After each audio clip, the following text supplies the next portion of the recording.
ہم نے کوشش کی اور لوگوں کو کرنے کے لیے مہم چلائی.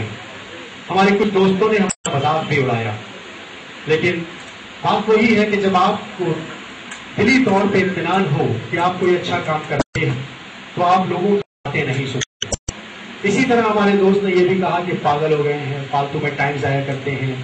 یہ جو باتیں سگریٹ کا نشہ اور دوسرے نشے چھڑانے کی کرتے ہیں، اس دوران اگر یہ بزنس کی کوئی بات کرتے تو کسی کا فائدہ ہو جاتا. تو میں نے ان سے ایک ہی بات کہی کہ میں ایک دفعہ سمندر کے کنارے کھڑا تھا، ایک موج آئی اور چند مچھلیوں کو تڑپتا چھوڑ کے واپس چلی گئی. میں نے جب مچھلیوں کو ریت پہ تڑپتا دیکھا تو میں نے وہ مچھلیاں اٹھا کے پانی میں پھینکنا شروع کیا. اسی دوران دوسری موج آئی اور 25-30 دوسری مچھلیاں چھوڑ کے چلی گئی. میں نے مچھلیاں پانی میں پھینکنے کی اسپیڈ کو تیز کر دیا اور مچھلیاں آ گئی.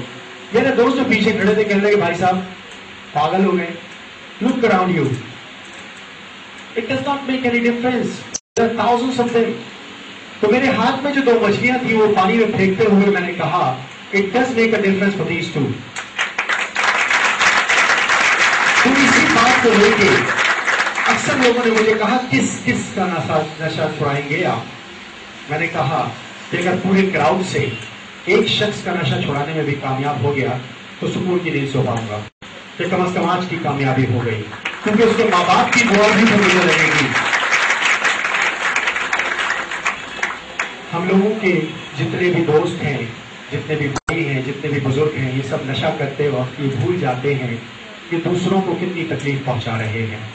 اور ایک اور بات بتا دوں، یہ کرنے سے پہلے شاید آپ لوگوں کے ذہن میں وہ کچھ عرصے پہلے کیا ہوا ایک یہاں پہ ڈرامہ آ رہا ہوگا جو لوگوں نے مذاق اڑایا اور مجھے شدید دکھ ہوا اس بات کا، اور میں نے بہت افسوس کا اظہار کیا ان سب سے جنہوں نے اس میں پارٹیسپیٹ کیا تھا.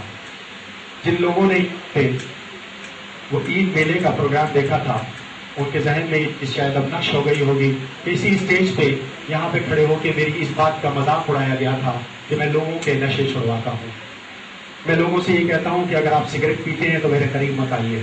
میں لوگوں سے یہ کہتا ہوں کہ اگر آپ گٹکا کھاتے ہیں تو پلیز آپ دیکھیں اپنی حالت کہ آپ نے کیا کر دی. اس بات کا مذاق اڑایا گیا،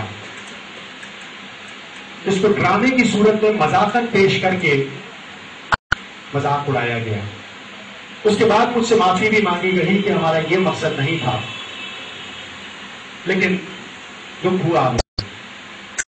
اور میں نے یہی کہا کہ آپ لوگ چاہتے ہیں کہ میں یہ کام چھوڑ دوں؟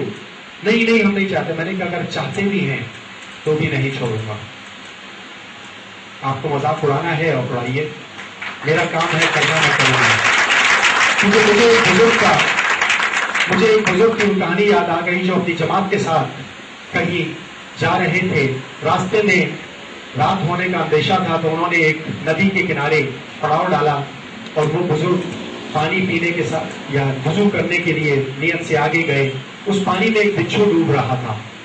انہوں نے اس بچھو کو اپنی ہتھیلی میں اٹھایا اور جیسے ہی کنارے پہ لانے لگے اس بچھو نے ان کو ڈنک مارا. جیسے ہی ڈنک مارا وہ ان کے ہاتھ سے گر گیا. انہوں نے پھر اس بچھو کو اٹھایا اور پھر کنارے لانے لگے. اتنی دیر میں اس بچھو نے پھر ڈنک مارا، وہ ان کے ہاتھ سے گر گیا. جب تیسری دفعہ جھکے تو ان کے ساتھیوں نے کہا حضرت آپ کیا کر رہے ہیں؟ یہ بچھو آپ کو بار بار ڈنک مارتا ہے اور آپ پھر اس کو نکالنے کی اور اس کو کنارے پہ لانے کی کوشش کرتے ہیں. تو انہوں نے جواب دیا یہ بچھو ہو کے جو کہ پانی میں ڈوب رہا ہے، جیسے ہی اس کو ذرا سی زندگی کی آس نظر آتی ہے یہ وہی کام کرتا ہے جس کے لیے اللہ تعالیٰ نے اسے پیدا کیا تھا. تو میں انسان ہو کے اپنی فطرت کیسے چھوڑ دوں؟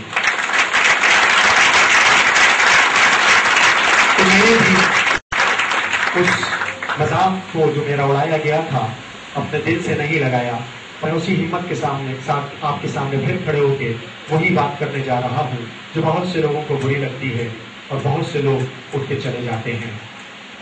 کتنے نوجوان اور کتنے لوگ یہاں بیٹھے ہیں، سچے لوگ، چاہے وہ سچے مسلمان ہیں یا سچے ہندو ہیں یا سچے کرسچن ہیں.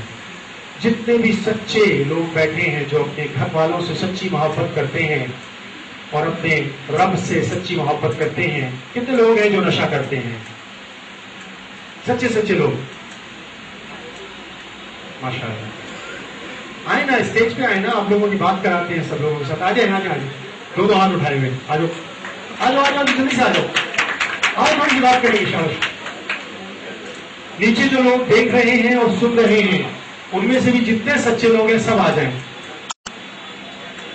آپ لوگ اٹھ جائیے اور آ جائیے نا. کیوں شرما رہے ہیں؟ جب نشہ کرتے ہوئے نہیں شرماتے تو آپ لوگوں کے سامنے آتے ہیں نا کیوں شرما رہے ہیں؟ دیکھو نوجوان،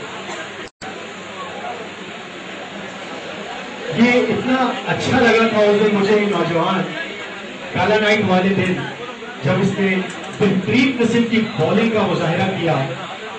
اور اتنی زبردست یہ شخص بالنگ کراتا ہے کہ جب یہ بالنگ کرا رہا تھا تو سامنے کھڑا ہوا بیٹسمین بیٹ یوں لے کے اور گزر گئی، اس کو نظر ہی نہیں گیا. تو میں نے مذاکرہ مائک پہ کہا، وہ فہد کمنٹری کر رہے تھے، میں نے مائک پہ فہد سے کہا کہ کہو کہ یہ بالنگ ایکسپٹ نہیں کی جائے گی. آگے یہ بالنگ ایکسپٹ نہیں کی